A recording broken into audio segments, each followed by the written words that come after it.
నమ శ్రీమాత్రే నమ ఓం సర్వమంగళ నమ. ఇందాక నీకు ధనలాభం నక్షత్రాలు రెమెడీస్ చెప్పాను కదా, అందులో భాగంగా ఇవన్నీ ఇట్లా ఉంది భవిష్యత్తు కింద చెప్పేసి మీకు రెమెడీస్ చెప్పాను. ఇంకా చూడండి ఏ విధంగా ఉన్నాయి. అనుభవాల ఆధారంగా ఇవన్నీ తయారు చేసి మీకు చెప్తున్నా.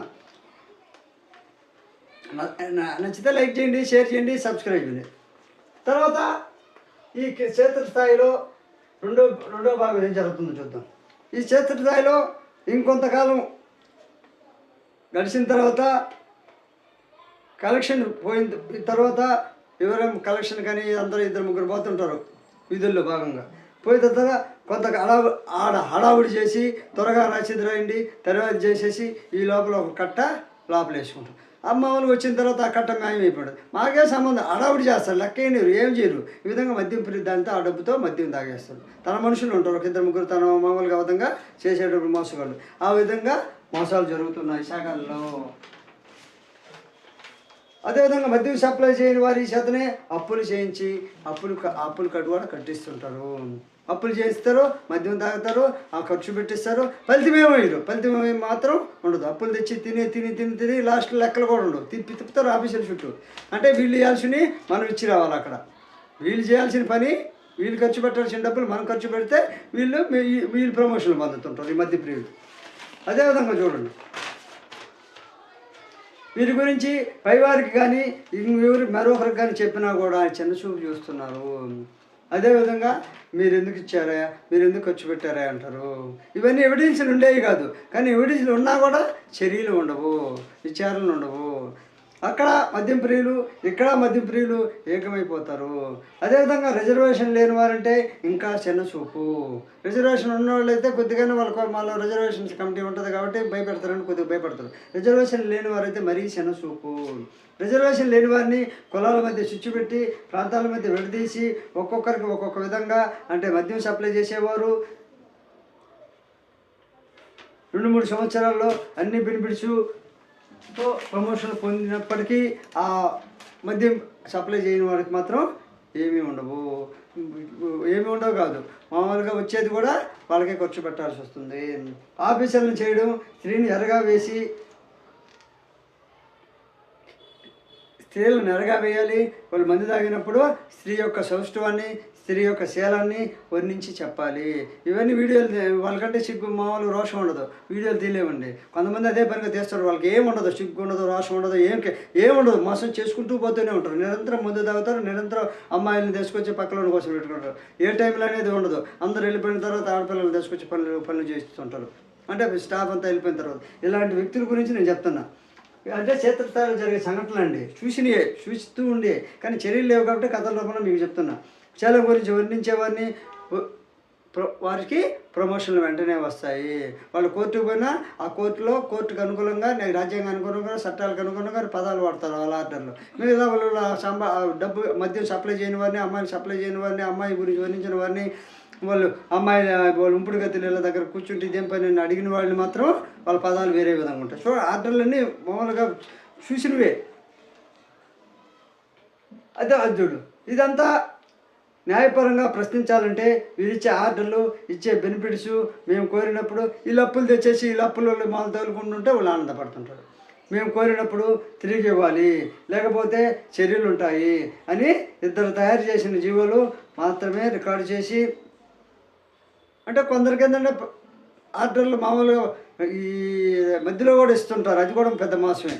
ఆర్డర్లు ఒక్కొక్కరికి ఒక్కొక్క ఆఫీసర్ సంతకం పెడతారు. ఇంకొకరికేమో డబ్బులు మామూలుగా మద్యం సప్లై చేయని వాడికి ఒక ఆఫీసర్ సంతకం పెట్టేస్తారు, విలువ లేని ఆఫీసర్ సంతకం పెట్టేస్తారు. విలువ లేని జీవోలు మనుషులు చేస్తుంటారు. ఆ మామూలు మద్యం సప్లై చేసి అమ్మాయిని సప్లై చేసిన వాడికి విలువ ఉన్న ఆఫీసర్, పై ఆఫీసర్ సంతకం పెట్టి చూడండి. జీవోలు అట్టున్నాయి.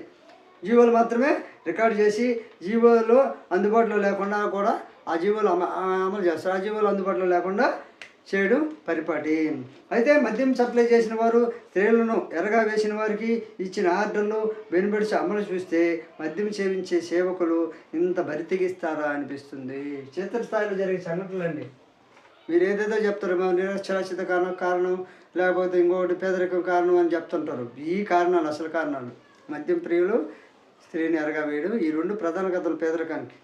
ఇప్పుడు ఎవరు చెప్పాలి, నేను చెప్తున్నా. మద్యం పేదరికానికి కారణం ఏంటంటే, అణగారితనానికి కారణం ఏంటంటే మద్యం సేవించడం. మద్యప్రియులు మద్యం సప్లై చేసేవారు, మద్యం సప్లై చేయించుకునేవారు. అమ్మాయిని సప్లై చేసేవారు, అమ్మాయిలు ఉపయోగించుకునేవారు. ఈ రెండు వల్ల భారతదేశం పేదరికానికి ఇప్పటికే ఉంది.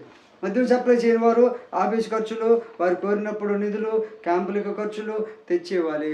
లేకపోతే నిజంగా మామూలు కింద నుంచి పైదాకా చూస్తారు. అదేవిధంగా బిల్లు వచ్చినప్పుడు ఆఫీసులో మద్యం ప్రియులు డ్రా చేసి క్యాష్ తెమ్మడం, ఆ క్యాష్ తెచ్చిన తర్వాత ఆ డబ్బుని 3 భాగాలు ఒక్కొక్కసారి పూర్తిగా తీసేసుకుంటారు. ఆ విధంగా కొన్నిసార్లు సగం తీసేసుకుంటారు. ఆ డబ్బుల్ని మద్యాన్ని సేవించడం, ఇప్పుడు గదులు ఇవ్వడం ఇది పరిపాటి అయిపోయింది. అదేవిధంగా గట్టిగా అడిగితే మద్యం సప్లై చేసిన వారు నెలల తరబడి విధులకు రాకపోయినా వారి మనుషులు కూడా, మద్యం సప్లై చేసే మనుషులు కూడా నెలల తరబడి విధులు రాకపోయినా వాళ్ళకి ఆబ్సెంట్లు ఉండవు. మామూలుగా తాత్కాలిక పద్ధతిలో ఉన్నా సరే మాన్యువల్గా సీసీ కెమెరాలో రికార్డు కాకపోయినా మాన్యువల్లో కంప్యూటర్లోనే హాజరేసేసి జీతాలు ఇచ్చడం కూడా పరిపాటి అయిపోయింది. అదేమంటే మాకు పలుకుబడి ఉందంటారు. అంటే మద్యం ప్రియులకి మాత్రం పలుకుబడి ఉంటుంది. మద్యం సప్లై చేసే వాళ్ళకి, మద్యం సప్లై చేసి మద్యం సాధించే వాళ్ళకి మాత్రం నిరంతరం వాళ్ళకి పలుకుబడి ఉంటుంది. మద్యం సప్లై చేయను, అమ్మాయిని సప్లై చేయని గురించి అట్లా ఆశ్రయించుకునే వాళ్ళు మాత్రం ఏమి ఉండదు. ఎవరైనా అమ్మాయిలు తీసుకురావడం, కొందరు చేర్చుకోకుండా చంపేస్తారు, కొందరు చేర్చుకొని లవ్ పేరుతో, ప్రేమ పేరుతో నిరంతరం వాళ్ళ వెనకాలే ఉంటారు. పనుల పేరుతో అవి నేర్పిస్తామని తర్వాత వాళ్ళని పెళ్లి చేసుకుంటారో లేదు తర్వాత విషయం. కానీ వాళ్ళు మాత్రం రూంలో దించేసి 10 మంది అసహ్యంగా తీసేసి 10 మంది అసహ్యంగా ఏ విధంగా అనుకుంటున్నారో విన్నోళ్ళకి తెలుస్తుంది. మద్యం సేవించలేక పోతే సంస్థలో పైకి రావంటారు, సంస్థలకు పనికి రావంటారు. కనీసం స్త్రీలను అయినా ఎరగా వేయకపోతే ఏ రాజకీయ నాయకుడి దగ్గరికి పోయినా ఈ సంస్థలో న్యాయం జరగదంటారు. వాళ్ళు మామూలుగా ఇచ్చినా కూడా అవి కాలక్షేపం చేసి ఏదో ఒక నెపంతో వాళ్ళు కారణాలు చెప్పి ఆపేస్తూ ఉంటారు, డిలే చేస్తుంటారు. గౌరవ న్యాయస్థానానికి లేని అధికారాలు మాకున్నాయి, మేము చెప్పిందే న్యాయము, చేసిందే చట్టం అంటారు. అదేవిధంగా నువ్వు కోర్టుకు పోతే 10 ఏళ్ళు 20 ఏళ్ళు జరిగిపోతాయి, ఈ లోపల నీకు రావాల్సినవన్నీ ఆగిపోతాయని బెదిరిస్తుంటారు. 6 నెలలకు మామూలుగా సంవత్సరాల లోపల కావు. మామూలుగా అదే చిన్న విషయం, ఒక వ్యక్తి మానవ హక్కుల సంఘం 6 నెలలు అయిపోద్దని పోయాడు, రోజు అలజడి ఉంటాయి. అది 2 ఏళ్ళు పట్టింది. ఆ 2 ఏళ్ళు కూడా లాస్ట్లో మళ్ళీ కేసులు పెట్టమని ఇచ్చింది. ఆ విధంగా ఎవిడెన్స్ కూడా చూపిస్తారు. చెప్పిందే న్యాయము, చేసిందే చట్టం అంటారు. ఈ లోపల ఎన్ని టార్చర్ పెట్టినా ఎవరు పట్టించుకోరు. ఆ సంస్థల్లో అడ్డదారులు తొక్కి తన వారికి పర్మనెంట్ చేయించుకున్నవారు, జీతాలు పెంచుకున్నవారు ఏ ఖర్చు లేకుండా సంస్థలో ఉంటూ జీతం పొందుతూ స్త్రీలను ఉపయోగించుకుంటూ మద్యాన్ని సేవించుకుంటూ లాభం పొందుతూ వారు చేయాల్సిన పనులు ఇతరుల చేత చేయించుకొని వారికి కష్టపెడుతూ వారి చేత నిధులు ఖర్చు పెడుతూ నిధులు అసలు వారికి రావాల్సిన బెనిఫిట్స్ రాకుండా చేస్తూ ఉంటారు. ఏది అమ్మాయిలు సప్లై చేయకపోయినా, మద్యం సప్లై చేయకపోయినా. అలాంటి వారిని గుర్తించకపోతే రాజ్యము మద్యప్రియులకి, సంస్థలకి, స్త్రీ సాంగత్య, స్త్రీ వేశ్యగృహాలుగా మారిపోతాయి. మద్యం ప్రియులు ఉన్నత రైతులు ఉన్న గ్రామాల్లో ఉన్నత రైతులు ఏ విధంగా జీరో స్థాయికి వచ్చారో, ఎలాగో వచ్చారు. మద్యం ప్రియులు శ్రీలోలూరు ఉన్నటువంటి గ్రామాలు ఏ విధంగా జీరో స్థాయికి వచ్చాయో, ఉన్నత రైతులు కూడా జీరో స్థాయికి ఎలా వచ్చారో మనం ఈ గత వీడియోలో చెప్పాను కదా. అదేవిధంగా ఏదైనా వ్యసనం అంటే మరొకరిని ఉపయోగించుకోకుండా మద్యం సప్లై ఆధారంగా స్త్రీలను ఎరగా వేస్తే న్యాయం జరపడం న్యాయం జరపడం లేకపోతే వాళ్ళ ఉద్యోగాలు కొనసాగడం. ఏదైతే భారత్లో రాష్ట్రాలు మరో రోమన్ సామ్రాజ్యం, భారతం లేక మన రాష్ట్రాలు మరో రోమన్ సామ్రాజ్యం కాకుండా మరో నియంత ప్రభుత్వాలు ఏర్పడక తప్పదని, మద్యప్రియుల వల్ల, వేసీ లక్షణాలు ఉన్న వారి వల్ల, పెద్ద సేవకుల వల్ల, కుల సంఘాల కుల ద్వేషం వల్ల, ఆ మత ద్వేషంతో ఉండేవారి వల్ల, మత అభిమానం లేని వారి వల్ల, ఏదో ఒక మతంలో ఉన్నా కూడా ఆ మతాన్ని గౌరవించాలి. ఎవరైనా ఉంటే ఏ మతంలో పెడితే ఆ మతాన్ని గౌరవించుకోవాలి. అదేవిధంగా పెద్ద సేవకుల వల్ల ఈరోజు నేను, రేపు మీరు, ఎల్లుండి పక్కవారు, చివరికి అందరూ నష్టపోవాల్సిందే. మద్యం సప్లై చేయని ఉద్యోగులకి, ప్రజలకి, స్త్రీలను ఎరగవేయని వ్యక్తులకి ఏ విధంగా నష్టాలు జరుగుతున్నాయో, ఏ విధంగా నష్టపోయారో ఆవేదనలో చెప్పాడు ఒక రైతు.